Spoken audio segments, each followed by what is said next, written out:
As soon as videotape left the factory, it already started to break down. Information that is on the tapes is slowly dying, and if we don't preserve them, important historical content that's contained on them will be lost forever. What is MePops? What is MePops? What is MePops? MePops stands for Moving Image Preservation of Puget Sound. What MePops does for the general public of the Pacific Northwest is provide access to digitized content. Our mission is to raise awareness about the magnetic media crisis, the alarm that the Association of Moving Image Archivists sounded to sort of bring awareness to the urgency of digitizing videotape. Audiovisual Archive in Australia has put a deadline of 2025 to say, if you don't have your magnetic material digitized by this time, you're screwed. They're figuring out the actual date, and it's right around the corner. Within 20 to 30 years of the time it's created, it's disintegrating. The magnetic media crisis is sometimes called a gathering storm because the deterioration of the actual analog videotapes and then the increasing obsolescence and rarity of the players that play them back. So video is a little bit different from film in that video went through all these different iterations, all these different formats for consumer purposes, for broadcast purposes, whereas film, there were consumer formats, 16 millimeter, 8 millimeter, but the principle of film has stayed pretty consistent. And video requires all these different players. A lot of the formats that we work with stopped being manufactured years ago. And so we have to make sure that we take good care of them and tune them up, clean them, because a lot of the parts and players are getting harder and harder to come by, and so are the people who actually work on them. They're a dying breed, if you will. In some cases, people thought they were creating preservation copies by putting film onto videotape. In fact, that was not a great idea. Film is actually quite stable. The thing about older media types like film and negatives is that they are stable.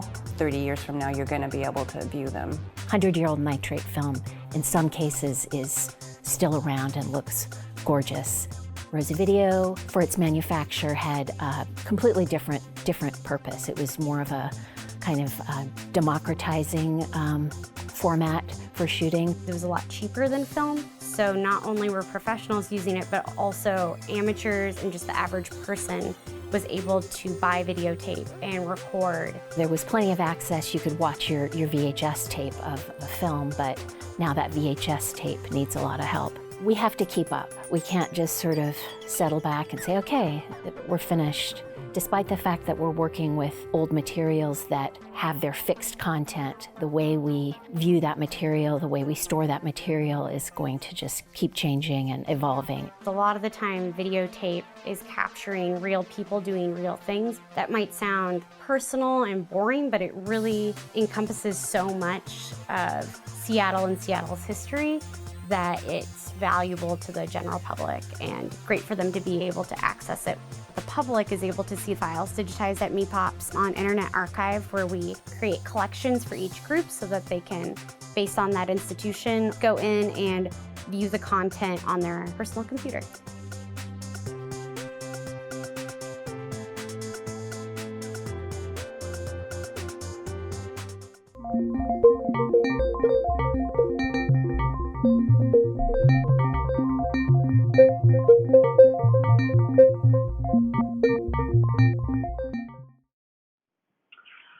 Welcome to the second installment of Experimental Television, curated by MePop's amazing Libby Hopfoff in collaboration with the Northwest Film Forum and a variety of institutions from the Pacific Northwest.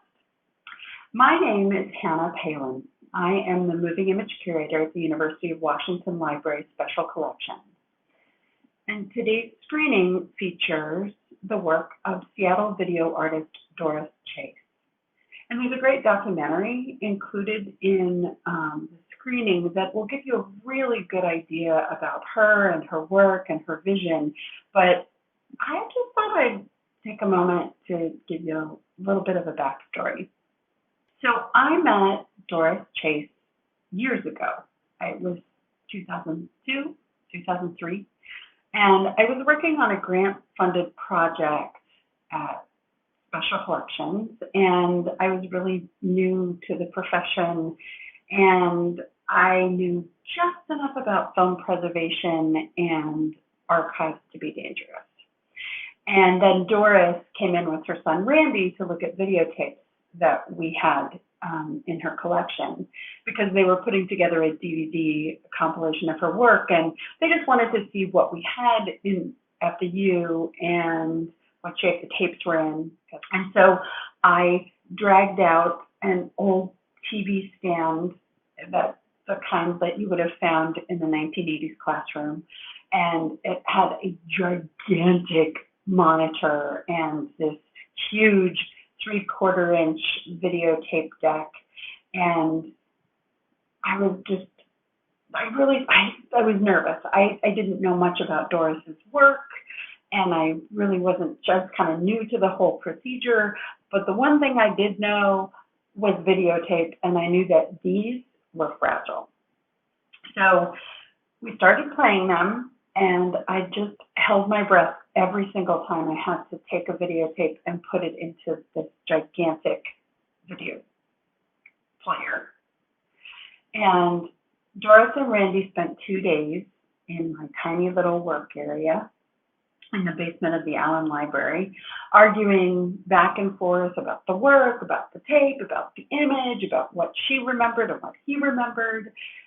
And I just simply facilitated and listened and marveled at their really wonderful, testy relationship. I thought it was fabulous. And I also was astonished by what I was seeing on screen. I'd never seen anything like it. It was amazing.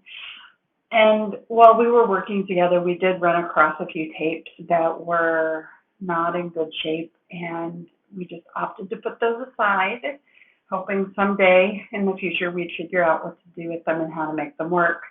And Randy took some tapes for the compilation, and we all parted company, and that was that.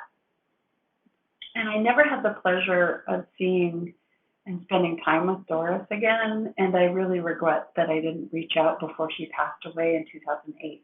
I kept wanting to get an oral history from her and get her to talk about her work, but as it turns out, a lot of her collection, there are quite a few documentaries and interviews and moments where she does talk about her work and her process and her background. So it would have been lovely to have her input directly, but I'll take what I can get. So her work sat on a shelf, waiting for funding, waiting for technology to catch up so that it could be preserved properly, and waiting for me to get more experience under my belt. In the meantime, her work is held by the Wisconsin Center for Theater and Film Research and by the Museum of Modern Art.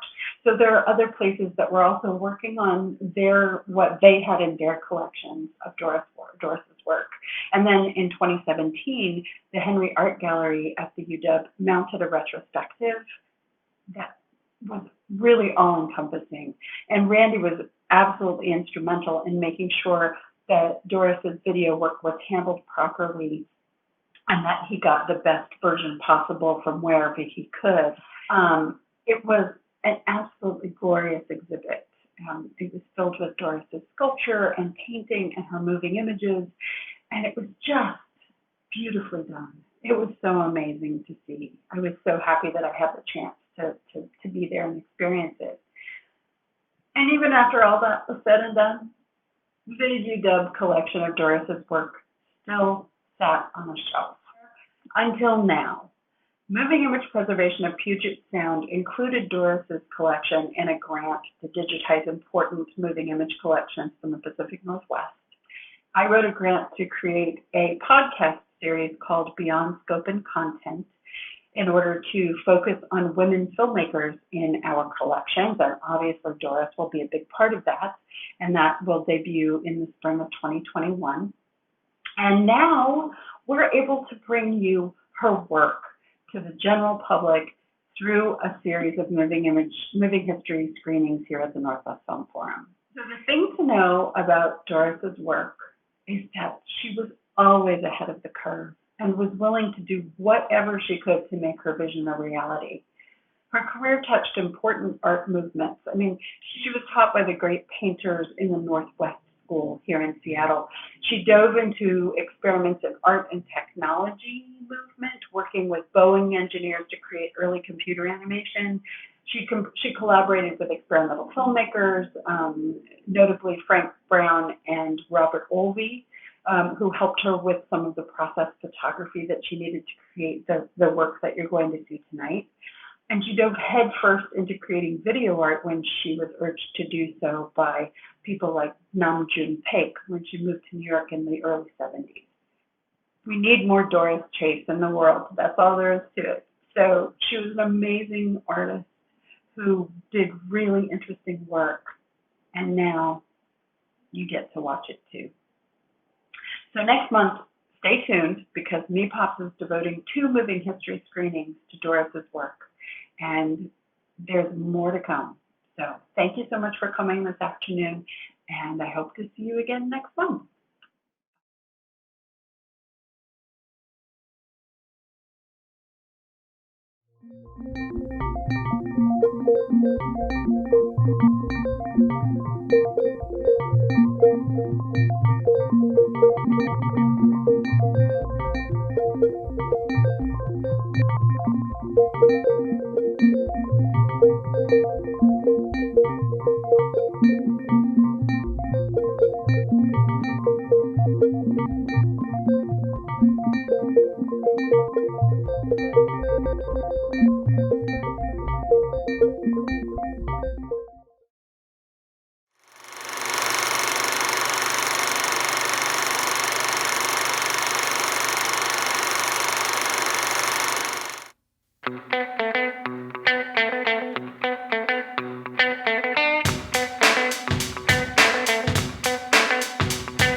This is a man's world. This is a man's world. But it wouldn't mean nothing. No, it wouldn't mean nothing without a woman. Without a woman or a girl.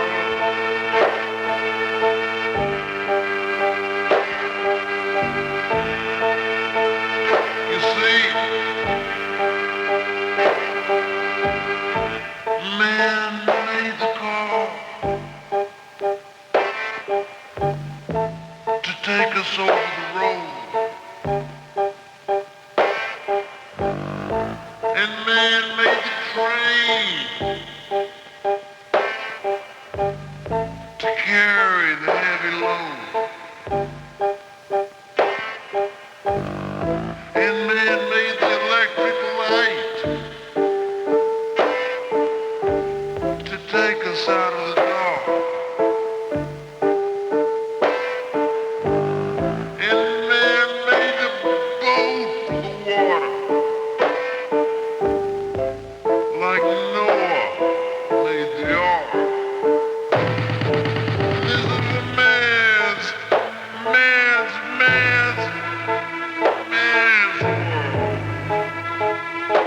But it wouldn't mean nothing without a woman or a girl.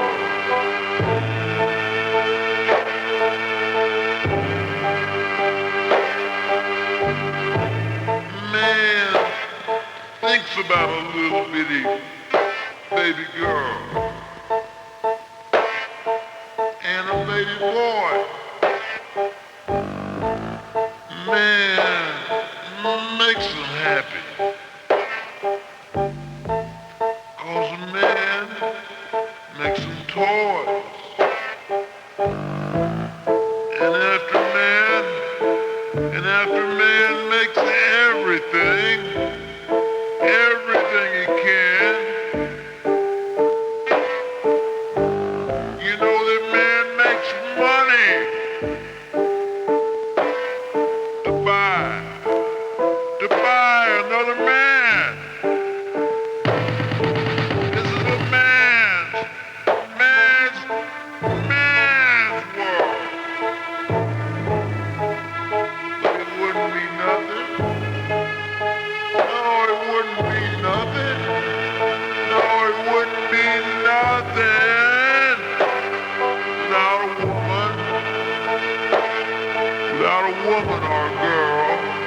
I am not innocent.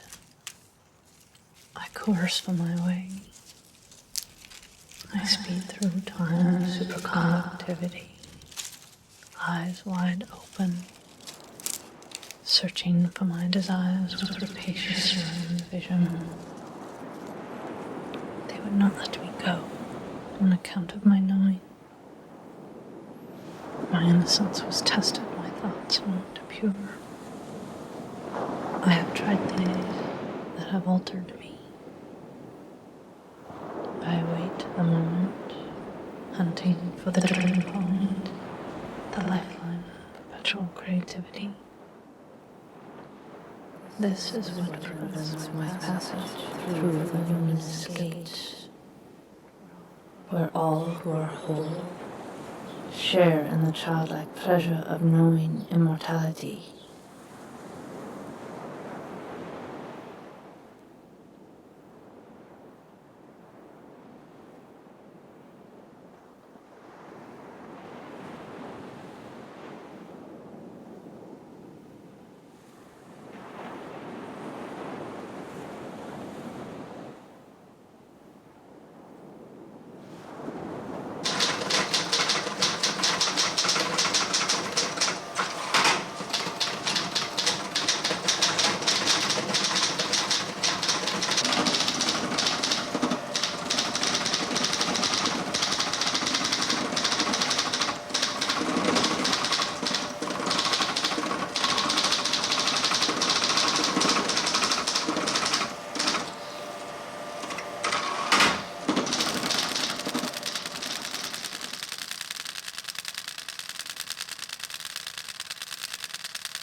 etched on the trunk of a darkened elm.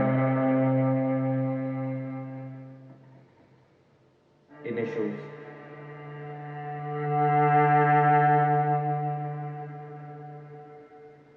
Dates.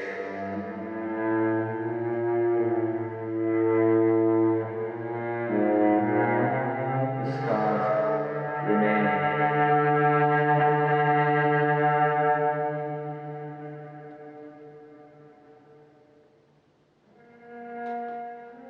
I am bound to a childhood and the war.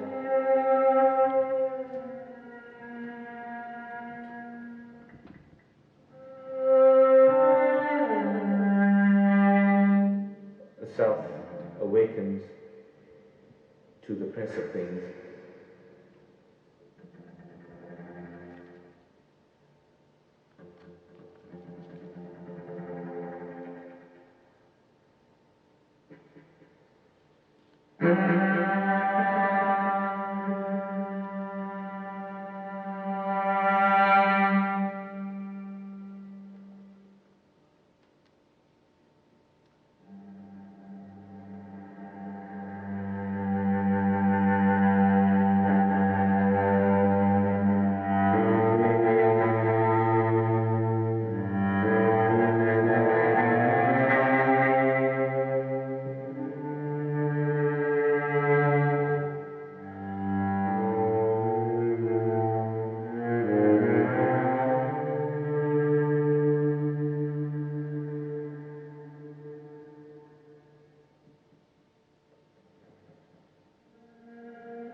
Keng raat, giling tanding yen raat, upo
my motivation here now?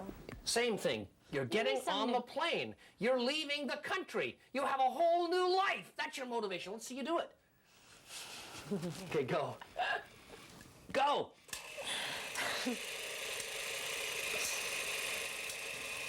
Winking and blinking and nod.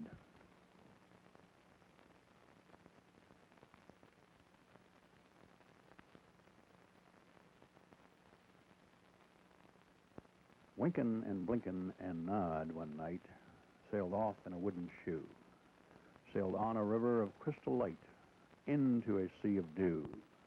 Oh, where are you going, and what do you wish? The old moon asked of the three. Well, we're come to fish for the herring fish that live in this beautiful sea.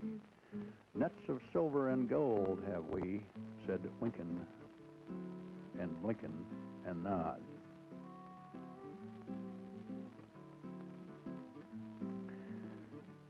The old moon laughed and sang a song as they rocked in the wooden shoe, and the wind that sped them all night long ruffled the waves of dew. The little stars were the herring fish that lived in that beautiful sea. Now cast your nets wherever you wish, never afeard are we. So cried the stars to the fishermen three, Winkin' and Blinkin' and Nod.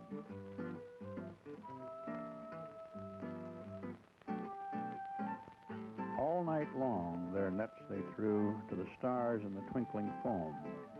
Then down from the skies came the wooden shoe, bringing the fishermen home. 'Twas all so pretty a sail, it seemed, as if it could not be.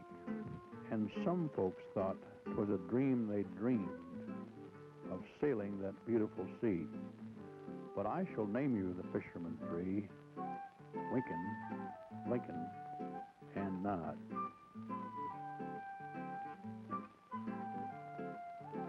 Winkin' and Blinkin' are two little eyes, and Nod is a little head. And the wooden shoe that sailed the skies is a wee one's loving bed. So shut your eyes while Mother sings of the wonderful sights that be, and you shall see the beautiful things as you rock in the misty sea, where the old shoe rocked the fishermen three, Winkin' and Blinkin' and Nod.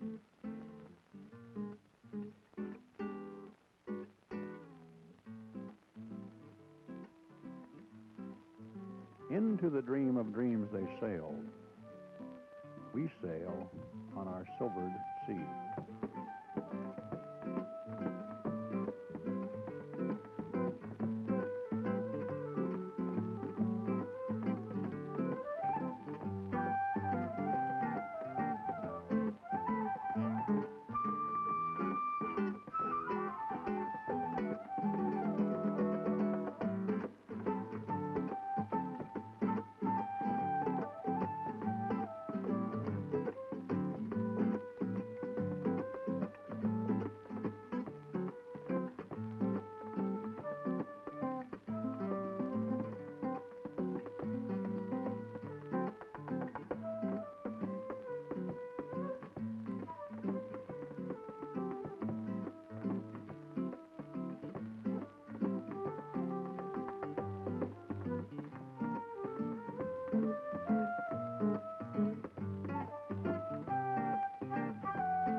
I became involved with film and video in the late 1960s.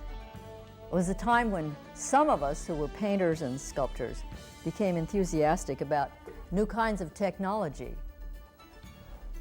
Marshall McLuhan's ideas were in the air, and people everywhere were experimenting with new approaches to art making. There was a feeling that artists could be on the cutting edge of cultural change. We weren't alone in this feeling. We were joined by scientists, engineers, people in experiments in art and technology groups all over the country. Today, it's hard for many young people to grasp the kind of optimism we felt. They tend to look back upon the experiments in art and technology groups as rather naive. In many respects, we were naive. But it's now evident that the collaborations and experimentation we were involved with really helped to open up the visual arts, change its history. I began as a painter in Seattle and learned to compose form in a rectangular format. I started making sculpture in the mid-1960s. I was interested in breaking down the idea that a work of art had to be a static object. Most of my sculpture was kinetic, beginning with small, modular compositions that you could rearrange with your hand, and then much larger forms that could enclose the human figure.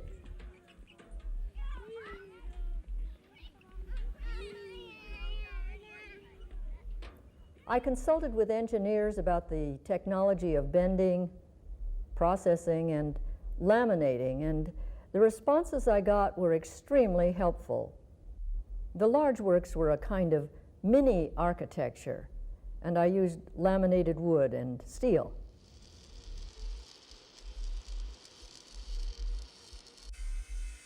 It was at this point that I realized I could work well with a team who had specialized technical expertise. It allowed me time to concentrate on the forms I wanted to express, and they, with their knowledge of equipment, could suggest new ways to realize these ideas. This kind of creative exchange doesn't happen easily. Many artists became disenchanted with the art and technology programs. But in my case, I found that when I could put together a good technical team, my ideas could expand and really take off. Choreographer Mary Staton asked if I would work with her. I began making kinetic sculpture that would, in effect, perform in partnership with the dancers. These collaborations were much more complex. I had to rethink the materials, the engineering of my sculpture. I started researching with people who had expertise in plastics, fiberglass, while at the same time collaborating with the choreographer and dancers. In 1969, Mary and I collaborated on a multimedia production for the Seattle Opera Company called Mantra. This production was a revelation to me in many ways. Configurations of the dancers, the sculpture, the kinds of movements that they achieved, I could never have predicted. I wanted to capture this experience in some permanent way. I also wanted to expand and elaborate the visual effects. we convinced King Screen to make a film of the production with the stipulation that I could use some of the outtakes for another project. I was already at work with the Boeing Company people on a computer film, and this film became Circles 1. I knew that film was an ideal medium for capturing movement. It was also a medium that was very new for me. I put together a team, found Frank Brown and Robert Ovey to help me work out the technical effects. Circles 2 was made entirely from outtakes of the King Screen Mantra production. We chose those outtakes and visually transformed them, created a whole new film.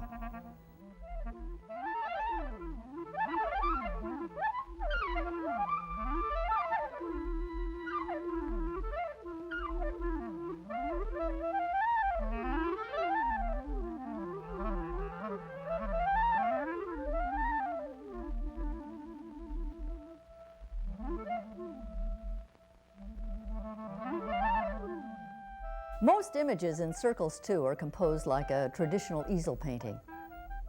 They are centered, symmetrical. The organic forms play against the edges of the frame. The palette is somewhat like a watercolor, soft pastels and various shades of yellow, blue, purple. It's created with a very exacting series of color separations.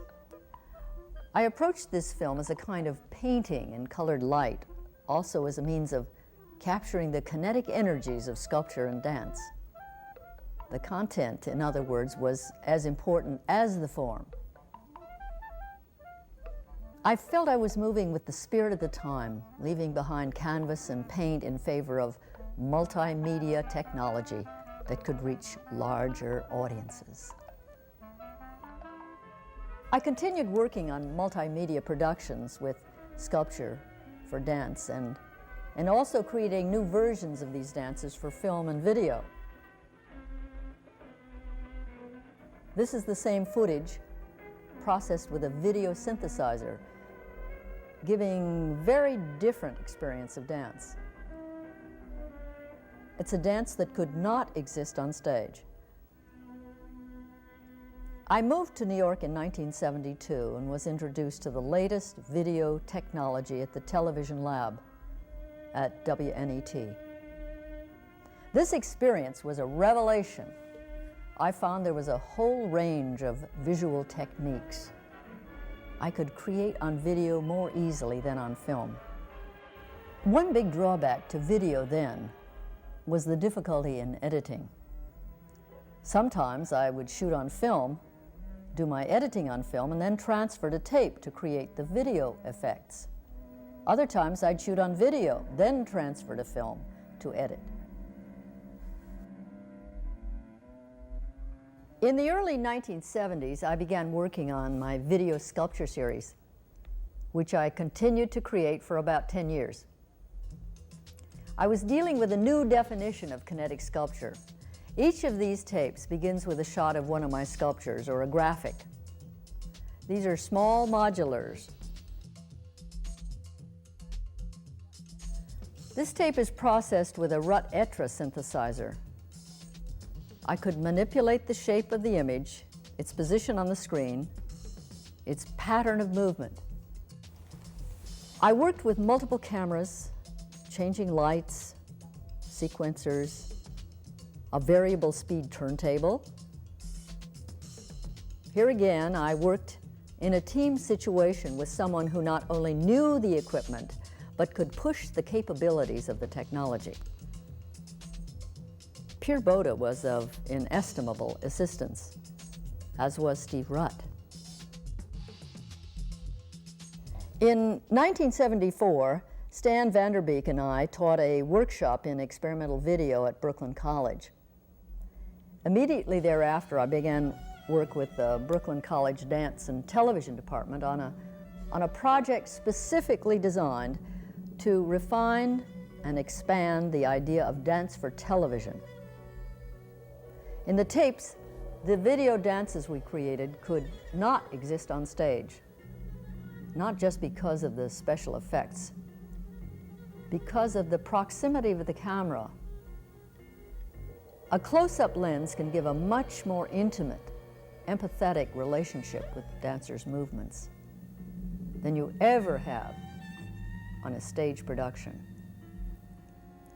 With Cynthia Anderson of the Joffrey Ballet, I was trying to capture her essence, her youth, her energy, grace. My dance tapes usually begin with a literal presentation of the theme, then proceed to emphasize high points in the choreography with special effects and multiple ways of framing the dancer's image.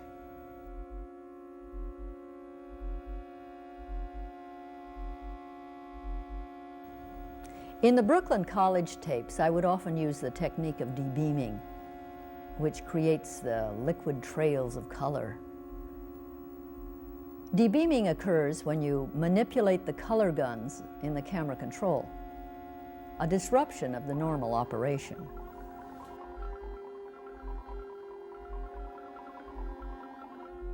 Debeaming technique allowed me to create painterly effects, abstract color shapes. Unlike abstract painting, these abstractions are very mobile.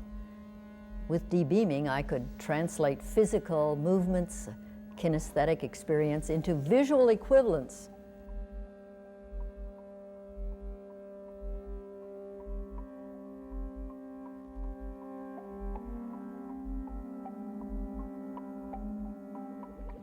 These images can be related to the concept of a kinetic painting. Yet the kind of empathy you can feel with the movements of the dancer would be literally impossible to achieve in easel painting. The surface of the screen is framed and two-dimensional, like a canvas, but the psychological experience of motion and physical tension that can be communicated with video images have no real equivalent on canvas. So the term kinetic painting is really a surface analogy that describes one dimension of these video dances.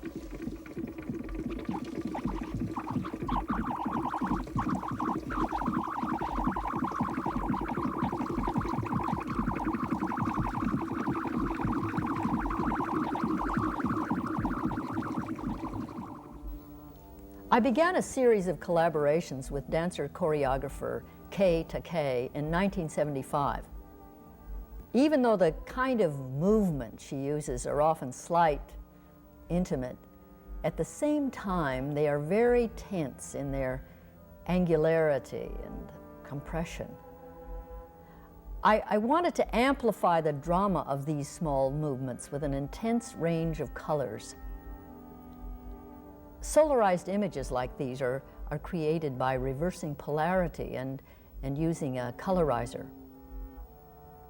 Takei's style of dance is a good one for video. It's intense and dramatic, yet the movements are often very subtle. In this video dance, you have direct access to these movements, almost a voyeuristic perspective. With Jonathan Hollander, later in the 70s, I was still essentially working with sculpture for dance. In this case, one of my dance sculptures, the white form in the background, was created from a graphic of the actual sculpture rocker form. The sculpture tape was produced with a Rodetra synthesizer. Hollander studied my edited tape and then proceeded to choreograph a dance to interact with it. To produce this duet, I used a chroma key set, and this involved shooting the subject against a background of blue or black, then keying or placing this information over the other subject. With chroma key, I could create an optical union of the dancer and the sculpture tape, even though images of the dancer and the sculpture tape were shot at different times.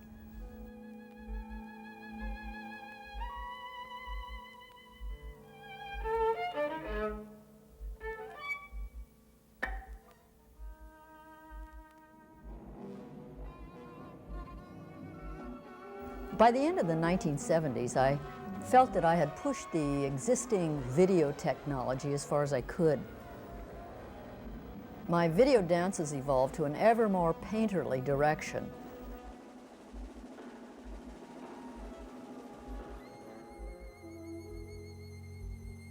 They still usually began with a relatively straightforward presentation of the dancer, a choreographic theme.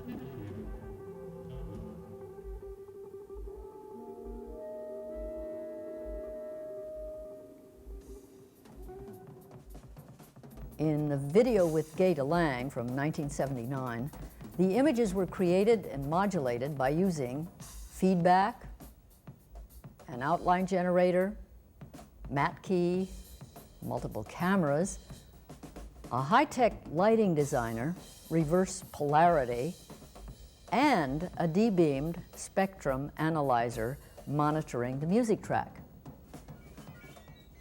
In my work with DeLange, I felt I had reached a crossroads, conceptually and technically, and that it was time for a major change.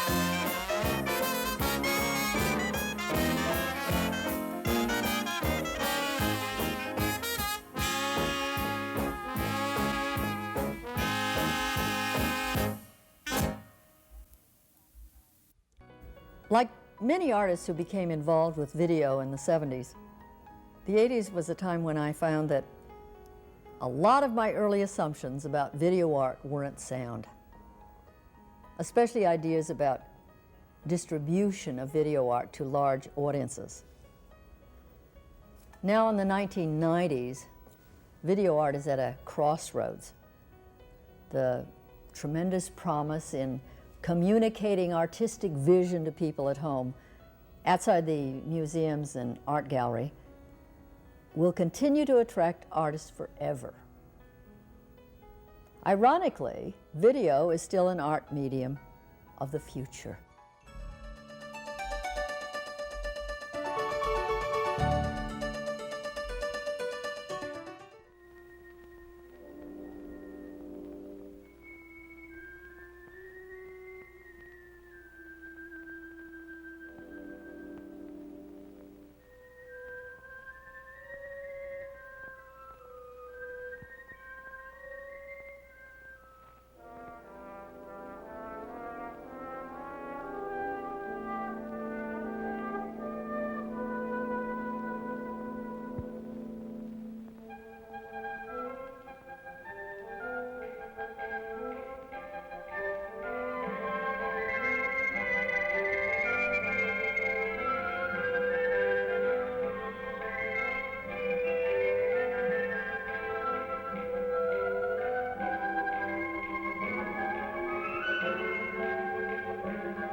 you.